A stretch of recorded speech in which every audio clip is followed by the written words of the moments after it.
Yeah, it means a ton. It means everything, honestly. This is really all I've been chasing in my career for the last going on year 8, just to be valued, to be appreciated, and to be wanted long term. It's super cool to kind of see all that kind of stuff come to fruition. What does it mean to you to have a multi-year deal after Yeah. the last few years being 1 year? Yeah, absolutely. I mean, this is the longest deal I've had since I got drafted, So it's cool to, especially with the journey that I've kind of been on. I had franchise tag, which was 1 year deal, New England 1 year deal, last year, like pretty much just begging everybody in the building to just give me a chance to come to Cincinnati. Like I knew that if I got my foot in the door here, that it was going to be the perfect situation. So now to capitalize on that and kind of see the vision before it happened, to kind of see that be what it is today. I'm super grateful, and it feels good to to be appreciated, to be wanted, to be valued. So I'm excited about it. Talk about being wanted. What was it like when Joe was talking at the Super Bowl and your name shows up in the list? Yeah. Were you expecting that? Did you talk to Joe before that? And what did you think when you heard him? Did not talk to Joe before that. I am like that picture on Twitter. You see the dude like pointing at himself on the couch. Like that was me literally on my couch. I was sitting there with my wife, and I was like, I literally looked. I was like, Hallie, like I think Mike G. I think he's talking about me. Like, so when he said that, it was awesome, just because like it shows that the chemistry that we were able to build on the field, and the plays that we made on the field, and the chemistry off the field, like it all translated to that. And so it was a really cool moment. We definitely got some good laughs out of it. But I do, I mean, I'm going to work my tail off every single day for the Cincinnati Bengals, but for Joe Burrow, because I mean he did so much for my career last year, just giving me the opportunity and believing in me and trusting in me that, hey, all right, yeah, Mike's going to win. Like I'm going to throw him the ball here when you got Jamar and T who are attracting attention. But then off the field, doing things like that in the media, just mentioning my name and things like that. So it was awesome. How much do you think? Obviously the Bengals wanted you back, but how much do you think Joe being so much in your corner was a big part of the reason this got done for you? Yeah, I think that definitely helped. I think that definitely helped. Joe, like I said, I owe a lot to him, and I'm super grateful for our friendship, and it's been cool to kind of watch that develop, and definitely having the best quarterback on planet Earth have your back, that helps.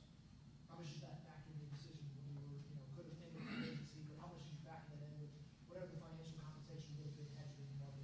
Yeah, absolutely. I definitely knew that I was going to take the Joe Burrow tax, so I knew that, and I was like, I'm cool with it, so it makes it easy to come back to a place like this with a head coach like Zach Taylor, with offense coordinator like Dan Pitcher, and tight end coach James Casey, my guy Brad, who draws up the third down plan. Like there's so many different guys that that were in the back of my mind as I'm thinking about do I test the market, and you hear about your value and all that kind of stuff and what it could be, and at that point it's just like this is what I wanted. I wanted to go to Cincinnati, and I wanted to be in an offense that allowed me to reach my potential, and I think that this place gives me everything that I'm looking for. How much better do you think you and the offense in general can get next year? Yeah, I mean, there's definitely room to grow. I think that there was a lot of production last year from so many different guys, but I think that there's another level to tap into. So whether it just be myself or collectively as an offensive unit, I think that there's a lot of things that we're going to go back to the drawing board and get back to work. Who have you heard from? Who have you heard from since the deal leaked out last week? Yeah, I mean, a bunch of teammates here, obviously. There's a couple of them. I've heard from Charlie Jones immediately. He was freaking out. Andre, that's kind of like our squad there. Tanner Hudson hit me up immediately. Chase Brown. talked to Joe. Joe is, like I said, a man of very few words, but like he was excited, so I was excited. T texted Charlie Jones, because I hadn't had his number at that point, and said, "Nah," in all caps, "Nah, Mike is rich."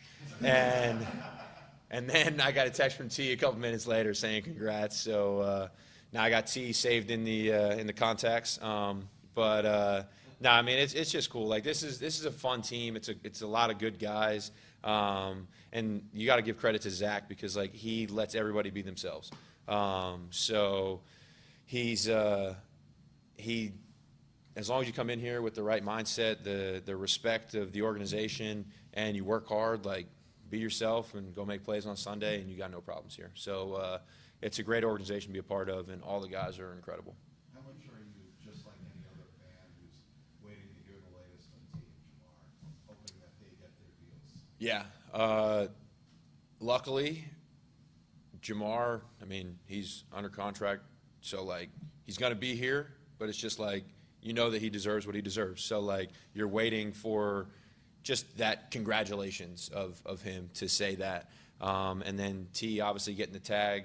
You know, I got tagged once. Like there's so many different avenues that you can take. But that's just another guy that like you wanted that guy in your organization for so many different reasons, because of the person that he is and the player that he is. So I do understand his side of it, because when you get tagged, you know, there is so many different ways you can handle it, and I think that he handles it incredibly. And just another guy that you hope, you know, gets what he deserves. So then I can text him and say, "Nah, T, you're rich." So. What's it been like watching Burrow be so vocal this offseason about the guys he feels like should be, compensated fairly, like advocating for you and other teammates? What's it been like seeing a quarterback be so public about that? Yeah, I think it's awesome, because you know he knows how talented he is, and what he's capable of with the correct pieces around him. And I think that he's just trying to do what's best for himself and what's best for the organization. And I think that everybody understands that. I don't think anybody takes it in a negative way. So it's cool to kind of see him take that leadership role. For you personally, going through it, there's so many guys, obviously, in the offseason, as you talked about Jamar and T, knowing that the Bengals have a lot of responsibilities to try to get things done. How did you handle that personally when you were figuring out their free agency or not? Yeah, I mean, I knew going into it, there's a lot of guys that are really talented. You look at Trey and T and Jamar, BJ Hill, like the list goes on and on of so many guys that you obviously want to bring back, and you want to make everybody happy, and you want to compensate everybody the way that they want to be compensated. So like I'm realistic. Like I didn't think I should take a massive chunk and then like Jamar comes in here mad at me. Like no, like that's not what it is. So like I know where it is. I know what my market should be, and I know what I was willing to leave out there to stay here and all that kind of stuff.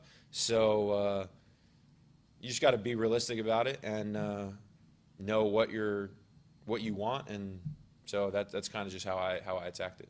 Where was the biggest growth in your game last year? Where do you think you kind of developed the most? I think just being able to play all the spots on the offense. There's a couple times where we were down a couple of receivers, and they would just be like, "Hey, Mike, like you're gonna play Z, and like we're just gonna call it how it is. Like all the plays. Yeah, sure, I got it. Like let's just roll." So I think just the versatility of being able to play a bunch of different spots, because there is unique matchups that you can get, and I think we saw that a couple of different times last year. So I think the more that I can grow and develop in that, and then continue to add more in the run game, I think it's just going to show, what this offense can continue to grow in with, the package that I'm included in. It sounds like BJ just returns. What's that kind of? Look at that. Look at that. Everybody's happy. Everybody's happy. What does he bring to the table? What do you get to know him last year? Yeah, I mean, obviously the player he is, but I think even more importantly that is the guy that he is in the locker room, the leader he is. The city loves him, the fans love him, everybody in the locker room loves him. So that's a huge piece, and that's super exciting to get back for the Bengals organization. So I'm happy for BJ. I'm happy for his family, and I'm sure that he was compensated well. So good for him. All right, guys. Appreciate it. Yep. Thank you. Thank you. Thank you. Yeah.